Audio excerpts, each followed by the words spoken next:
All right, guys. So, here we are, Mediaite. Stephen A. Smith took a shot at Tiger Woods here and just went all in simping for Saudi Arabia and the Saudi-backed golf league. So let me give you the backstory here. So many high-level pro golfers have now fled from the PGA Tour, which of course is the premier tour, to the Saudi Golf Tour. Why? Because the Saudi Golf Tour is making it rain on them, just dumping so much money in their lap. I mean, Dustin Johnson getting $100 million, Phil Mickelson getting anywhere from $100 to $200 million. Bryson DeChambeau, I'm sure he penned a deal that was similar to that. They're trying to buy professional golf. That's what Saudi Arabia is trying to do, and it's to do sports washing. Let me clean up our human rights record by just giving people entertainment, and they did it with racing, and now they're doing it with golf. So Tiger Woods has been loyal to the PGA Tour, and he is against the LIV Golf Tour.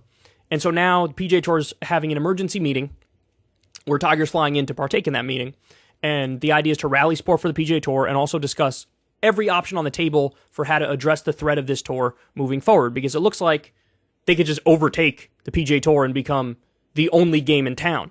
So effectively, Saudi Arabia would own professional golf, which is not a good look, to say the least.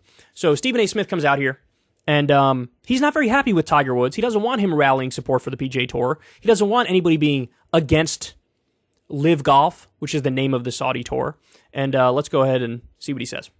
PGA golfers to rally support here. I have a big issue with it. Really? I really, really do. I'm disgusted by it. Let me explain why. Disgusted by it? You're disgusted by people trying to rally support for the PGA Tour against the Saudi tour. You're disgusted by that. Well, let's see your argument. The United States government, their number 2 trade partner, from what I've read, is Saudi Arabia. A host of U.S. corporations, and I apologize, I just Googled it, I just looked it up just now. If I'm wrong about anybody, please forgive me. General Electric, AT&T, Bank of America, Halliburton Company, Pfizer International. He brings up Halliburton and Pfizer. This is glorious. A whole bunch of people. If I'm wrong, I apologize. It was online. Talk about these major corporations doing business. I don't know. I just said it's online, so I don't know. But I'm pretty sure it's safe to say there's U.S. corporations doing big business with Saudi Arabia. And suddenly individuals are looking to get paid and everybody's in an uproar? I thought this was America. Oh. Let me explain it to you, Stephen A. Smith. It's very simple. Saudi Arabia shouldn't be one of our top trading partners, and those corporations shouldn't be doing business with Saudi Arabia. Why? Because Saudi Arabia is in a dictatorship, a theocratic dictatorship, but it goes beyond that. They're currently committing a genocide in Yemen. A genocide. Now, I know you might not know about it, because our media sucks, and they don't cover substantive issues, but now I'm telling you about it. That's what's happening. Women and babies are starving to death. Saudi Arabia is bombing hospitals and mosques and open-air markets and schools. Tens of thousands of innocent civilians have died. They're blockading the country, not allowing in medicine. That's what they're doing. We just saw a story the other day that came out of Saudi Arabia. There's a woman who's getting over 30 years in prison. Why? She used Twitter. She used Twitter and retweeted some activists.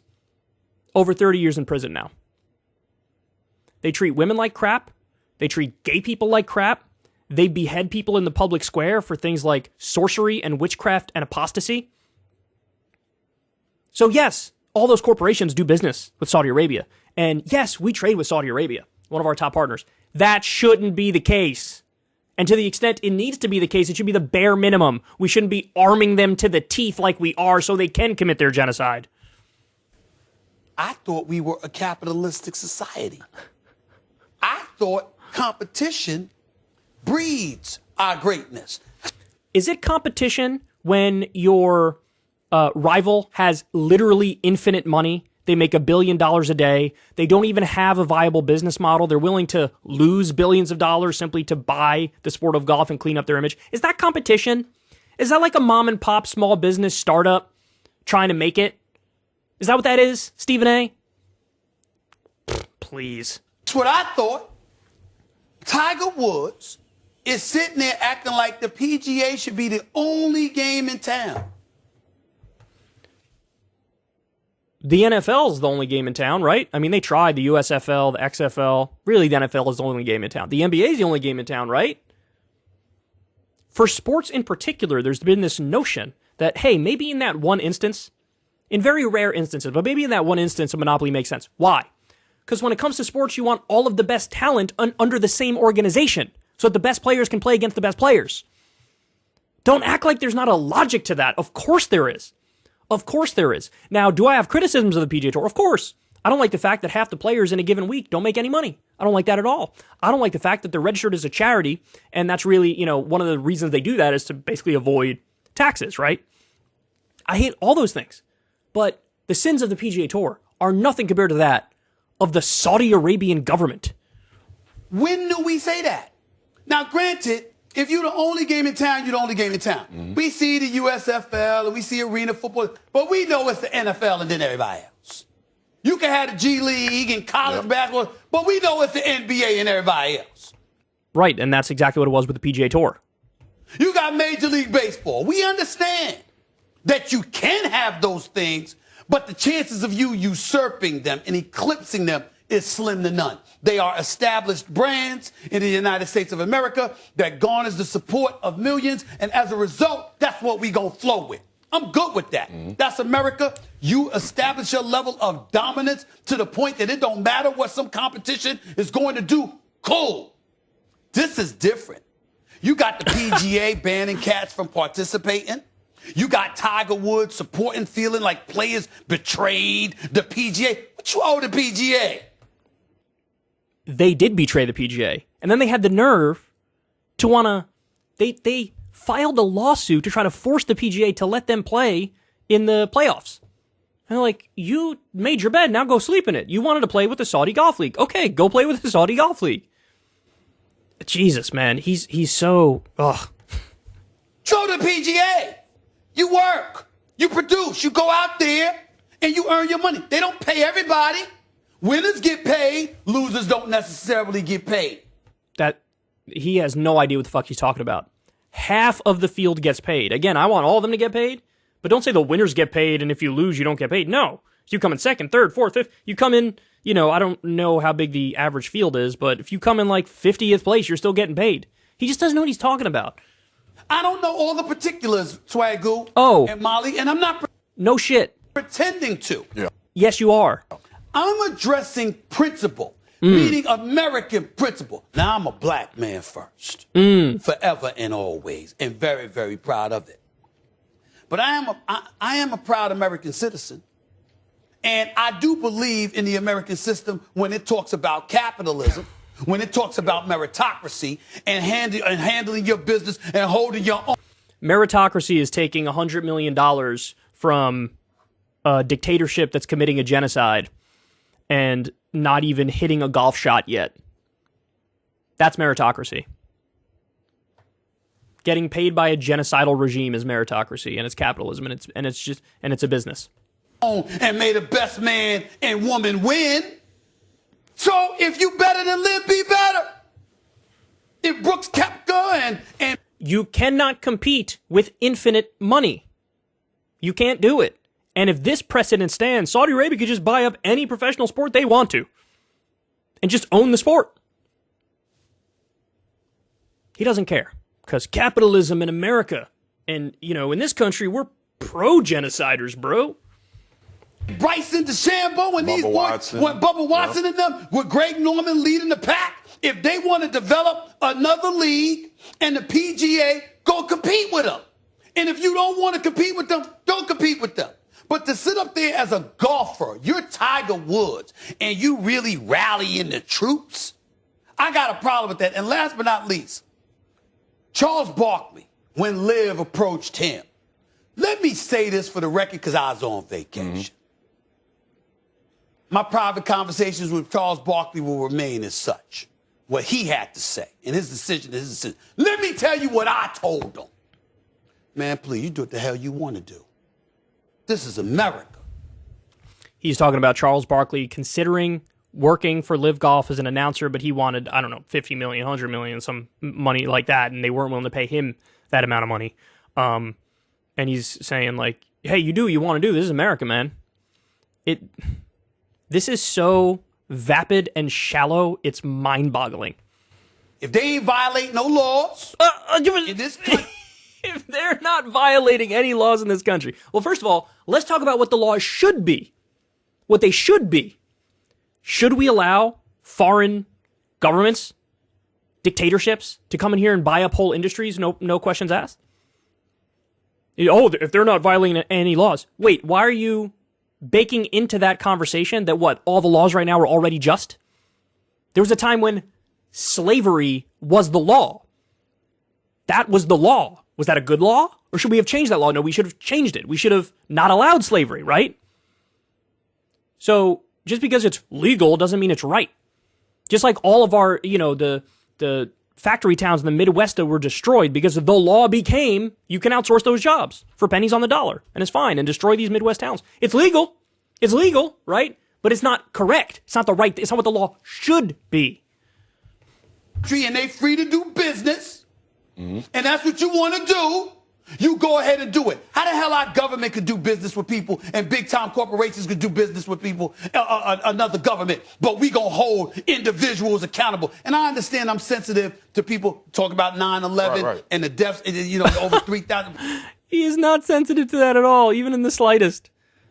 Please don't think for 1 second I'm being insensitive to that in any way. And my heart goes out to those family members, whatever. What I'm saying is the intensity that you exercise towards golfers who want to compete under the Live umbrella. Do the same. Do the same thing to the government and the corporations. I agree with that point. But you know what? A lot of the people who are standing up and speaking out on this particular issue do speak out on those other issues. Do want to stop us arming Saudi Arabia. Do want to stop corporations from doing business with Saudi Arabia. And would Stephen A. Smith be giving this same rant if it was like Russia buying up professional golf? Or, I don't know, fill in the blank with any government that is his least favorite dictatorial government, right? Would he be like, that's fine? Look, it's so shallow. It's so vapid. This isn't the free market. This is... Okay, Stephen A. Smith giving this rant would be the equivalent of Stephen A. Smith in like 1938 giving a rant about how it's okay for Goebbels and Himmler and the Nazi Party to buy up a professional sport in the U.S. because that's capitalism and that's America and that's the free market and you do whatever you want to do. Yeah, you want to take money from genociders, bro? And then I think the thing that annoys me the most is that they're obviously trying to escape any sort of judgment on them for doing such a thing. Like they think it is naive and foolish to judge them for completely and utterly selling out in the worst imaginable way to the worst imaginable group of people in government. It's like, no. First of all, it shouldn't be allowed what's happening, but if you say, okay, it's allowed, well, I'm definitely going to judge the shit out of you for taking that money. Are you fucking kidding me? For principled reasons and for ethics, I've refused to ever even have a conversation with an advertiser for this show. And advertisers are obviously much less egregious than, the Saudi Arabian government. But if I can, not talk to advertisers as a matter of ethics and principles, because I want to keep the show pure and not have any outside influence, etc., right? You're telling me these golfers who are already massively wealthy can't say no to a genocidal dictatorship? Fuck out of here. Fuck out of here, man. God. Man, he's insufferable. It's like people's priorities are not, and he's a perfect example of this. His priorities are not in alignment. Like they're not, his outrage meter is just broken. He's outraged that Tiger Woods is trying to stop Saudi Arabia from buying all of professional golf. Again, a genocidal dictatorship. Imagine that's the thing that you're outraged about as opposed to being outraged, I don't know, with the genocide. Stephen A., man. I mean, he's entertaining as fuck, but when he misses hard. All right, guys. That is the show for the day.